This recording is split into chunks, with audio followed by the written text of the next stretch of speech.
Far away from Buckingham Palace, in a secret Sydney location, Jim Frecklington is working on the King's new royal carriage. Commissioned for His Majesty's coronation, it wasn't ready in time, but the world's last known royal coach builder has a good excuse. Just like the King himself, Jim is battling cancer. I've been having chemotherapy quite regularly, and this has affected my health greatly, and it slowed me down. In the end, King Charles used another one of the Australian's masterworks, the coach he built for Queen Elizabeth's Diamond Jubilee. After I built the last one, as I say, Her Majesty told me that the old coach should never be used, should be put away and put in a museum. And from that, that's where the idea came from, to make a new coach to honour the reign of King Charles III. Weighing 3 tonnes, the gold-leaf-embossed coach commemorates over 1,000 years of monarchs in Britain and pays tribute to the Commonwealth realms. Paid for with his own money, the carriage has been Jim's labour of love for the past 6 years, helped by some of Australia's best artisans, including vehicle body painter Owen Webb. During one of the early stages of the build, it was his job to prepare and cover the carriage in thick, glossy paint. That's a process of probably 2 to 3 weeks of application of primer and top coat colour.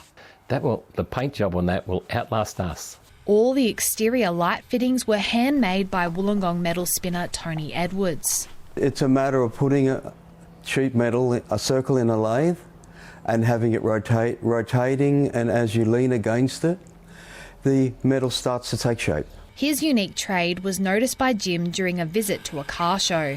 Next thing I knew, I was being given phone calls. Basically changed my life. It was about 17 years ago now. Jim also discovered fine art painter Paula Church while wandering a Sydney market.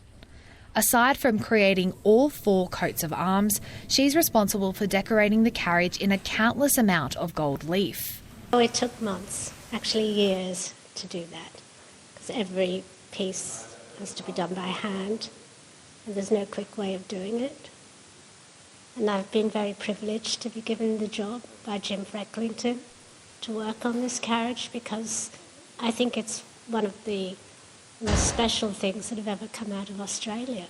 Once the interior is completed, the King's carriage will be carefully packaged, loaded on a jet and delivered to Buckingham Palace, where it will join some of Jim Frecklington's other masterpieces.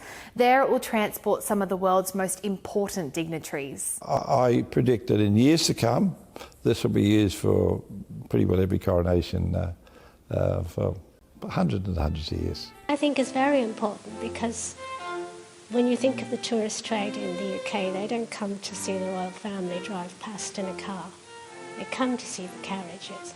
To actually have the skills to be able to build these things, pass this information on and leave a legacy that probably nobody else in the world has left. Despite his prognosis, Jim's determined to see his final gem in action. He's always out front and never ever dwells on the negative, and he's so resilient. But I have suggested to him a couple of times that he might just slow down or just give me a little bit more to do. My family basically are farming people, but they can work hard all their lives. But at the end of the day, unfortunately, when they pass away, they've basically left nothing behind.